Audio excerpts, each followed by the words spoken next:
সুমন ভাইয়ের সঙ্গে রেগুলার আমার দেখা হতো, অন্য কারোর সঙ্গে দেখা হোক না হোক সুমন ভাইয়ের সঙ্গে দেখা হতো এবং আমরা বাইরে দাঁড়িয়ে দেখা যেত ঘন্টার পর ঘন্টা আড্ডা মারছি, এখানেও আড্ডা মারছি। কিছুদিন আগেও 28শে ফেব্রুয়ারি আমার মনে আছে একটা কারণে আমি একটু বিচলিত ছিলাম। উনি আমাকে ওপরে একটা প্যানেলে অনেকক্ষণ ধরে লজিক দিয়ে বোঝানোর চেষ্টা করছিলেন, আমার মন ভালো করার চেষ্টা করছিলেন। উনি মানুষের খুব হাসি খুশি থাকতেন, মানুষকে আপসেট দেখলে তার মন ভালো করার চেষ্টা করতেন। কিন্তু এখন আমার মনে হচ্ছে এই 14 দিন পরে সেও তখন কষ্টে ছিল, হয়তো অসুস্থ বোধ করছিল, খারাপ লাগছিল।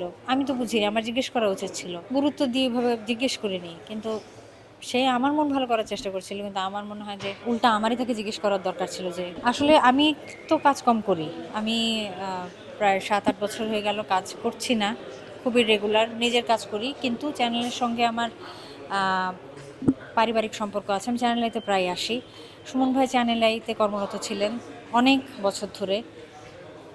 সুমন ভাইয়ের সঙ্গে রেগুলার আমার দেখা হতো, অন্য কারোর সঙ্গে দেখা হোক না হোক সুমন ভাইয়ের সঙ্গে দেখা হতো এবং আমরা বাইরে দাঁড়িয়ে দেখা যেত ঘন্টার পর ঘন্টা আড্ডা মারছি বা এখানেও আড্ডা মারছি।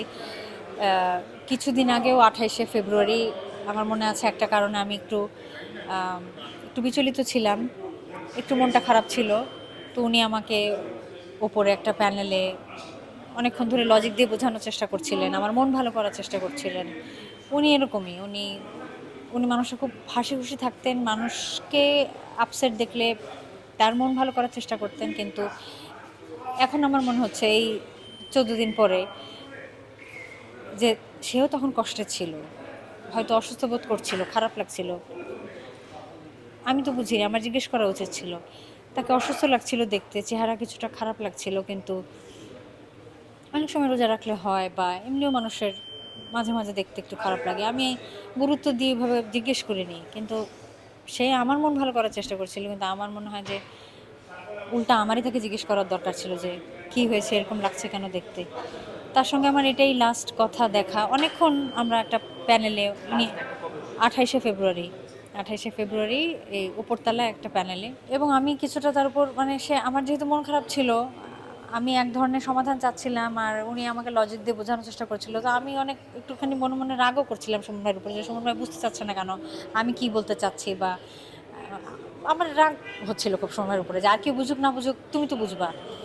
কিন্তু এখন আমার মনে হচ্ছে যে কি আশ্চর্য, আর 13 দিন পর উনি চলে যাবে। আমি তো বুঝিনি যে উনি এত অসুস্থ। আমার উল্টা তাকে সাহস দেওয়া বা বলার দরকার ছিল যে কি হয়েছে, ডাক্তার কাছে যাও। অনেকে বলছে কারণ হচ্ছে উনি ওনার ফ্যামিলি বাইরে থাকে অনেক দিন ধরে, উনি কিছুটা অসুস্থ ছিলেন। আম, উনি সারাক্ষণ, আমি বললাম যে আমি চ্যানেলেতে আমার আসা যাওয়া রেগুলার, তো আমি জানি যে উনি অনেক বড় একটা সময় চ্যানেল আইতে অফিসেই থাকতেন, মোটামুটি সবার আগে আসতেন, মোটামুটি সবার শেষে। কথার কথা আর কি, এরকম অনেক সময় লম্বা সময় এখানে কাটাতেন। বাসায় খুব কম যেতেন, কারণ বাসায় ওনার কেউ ছিল না যতদূর আমরা জানি।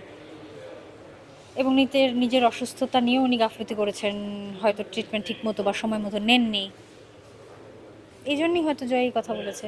ওরা তো ইংল্যান্ডে থাকে, আসতে সময় লাগবে, অন দি ওয়ে আসবে।